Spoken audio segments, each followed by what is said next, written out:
Assalamu alaikum. Peace to you all. My name is Saba Ahmed. I'm a law student at American University. I am here to ask you a simple question. I know that we portray Islam and all Muslims as bad, but there's 1.8 billion Muslim followers of Islam. We have 8 million plus Muslim Americans in this country, and I don't see them represented here. But my question is, how can we fight an ideological war with weapons? How can we ever end this war?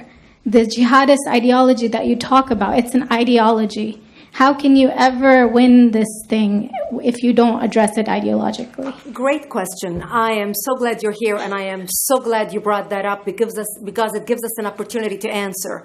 What I find so amazing is since the beginning of this panel, which we are here about Benghazi attack against our people, not one person mentioned Muslims.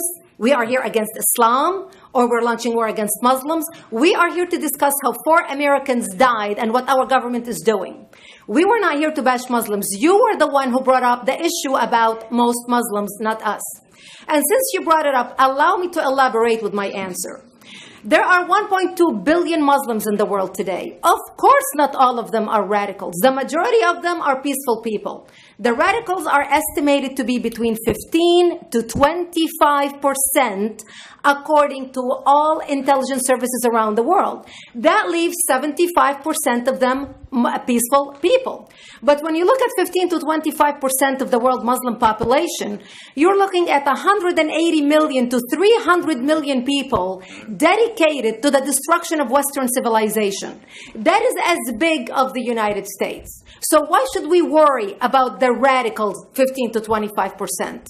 Because it is the radicals that kill. Because it is the radicals that behead and massacre. When you look throughout history, when you look at all the lessons of history, most Germans were peaceful.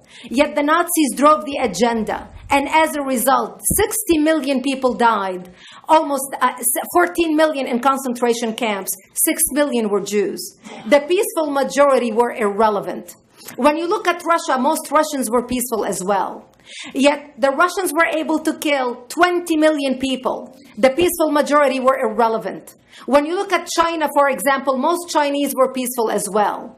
Yet the Chinese were able to kill 70 million people. The peaceful majority were irrelevant. When you look at Japan prior to World War II, most Japanese were peaceful as well. Yet Japan was able to butcher its way across Southeast Asia, killing 12 million people, mostly killed with bayonets and shovels. The peaceful majority were irrelevant. On September 11th in the United States, we had 2.3 million Arab Muslims living in the United States. It took 19 hijackers, 19 radicals to bring America down to its knees, destroy the World Trade Center, attack the Pentagon, and kill almost 3,000 Americans that day. The peaceful majority were irrelevant. So for all our powers of reasons and us talking about moderate and peaceful Muslims, I'm glad you're here. But where are the others speaking out? And since you are the only Muslim representative,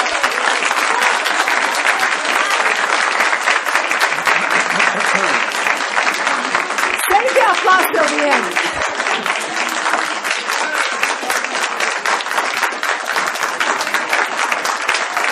Thank you. Thank you. And since you're the only Muslim representative in here, you took the limelight instead of speaking about why our government, and I assume, are you an American? You're an American citizen. So as an American citizen, you sat in this room, and instead of standing up and saying a question or asking something about our 4 Americans that died and what our government is doing to correct the problem, you stood there to make a point about peaceful, moderate Muslims. I wish you brought 10 with you to question about how we can hold our government responsible. It is time we take political correctness and throw it in the garbage where it belongs and stop calling it